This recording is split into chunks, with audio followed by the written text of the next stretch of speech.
Missile लॉन्चरों को निकालते दिखा ईरान। हमले में जो लॉन्चर फंस गए थे वो निकाले गए, सुरंगों में फंसे भारी हथियार निकाले गए। सीएनएन ने जारी की सैटेलाइट तस्वीर। इसका मतलब ईरान भी आने वाले दिनों में अपने आप को और तैयार कर रहा है कि अगर ये सीज फायर, अगर ये पीस टॉक्स ये सिरे नहीं चढ़ते हैं, अगर ये कामयाब नहीं होते हैं, तो जाहिर है ईरान अपनी तैयारियों को कहीं रोक नहीं रहा है। वो भी अपनी तैयारियों को पहले से और पुख्ता करने में लगा हुआ है। यहां इन जगहों पर दिखाई क्या दे रहा है, कैसे ये लॉन्चर्स नष्ट किए गए, कैसे इनको दोबारा बनाया जा रहा है और होगा क्या।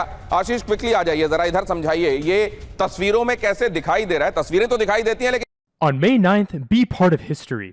Chinmaya Geeta Samarpanam, a global Guinness World Record official attempt. Together, join online and let's chant Gita chapter 15, just 20 verses, simply read from the screen.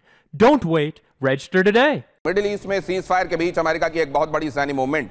Hormuz की नाकेबंदी के लिए 10,000 अमेरिकी सैनिक तैनात कर दिए गए हैं। 12 से ज्यादा अमेरिकी वॉरशिप होर्मुज की तरफ बढ़े। 100 फाइटर जेट्स अरब सागर से उड़ान भर रहे हैं। गाइडेड मिसाइल डिस्ट्रॉयर भी नाकेबंदी में शामिल। तो ये जो ब्लॉकेड है, और इस बीच डोनाल्ड ट्रंप का दावा कि अब ये हमेशा के लिए खुल रहा है। जनरल कुलकर्णी, ये कितना आसान या मुश्किल है डोनाल्ड ट्रंप के लिए कर पाना? दिनेश जी, सवाल ये है, ये ब्लॉकेड जो है ये काफ़ी मजबूत है, इसमें कोई शक नहीं। 100 एयरक्राफ्ट, 12 शिप्स, पूरा स्टेट ऑफ होर्मुज को और ख़ास करके ओमान के स्ट्रेट के नज़दीक उसको रखा हुआ गया है। मकसद एक कि कोई भी अंदर ना जाए और कोई बाहर ना आ जाए।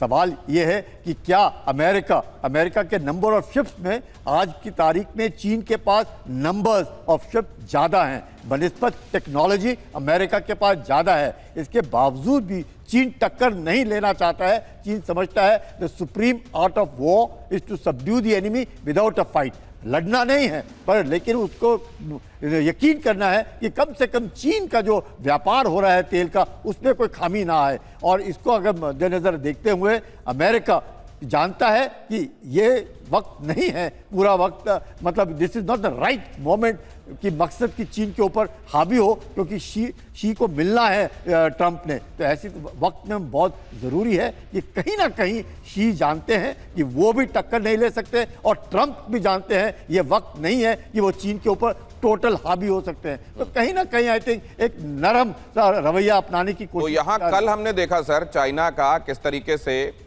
जहाज रिच स्टारी यहां से निकल कर जाता है और अमेरिका उसको कुछ नहीं करता है।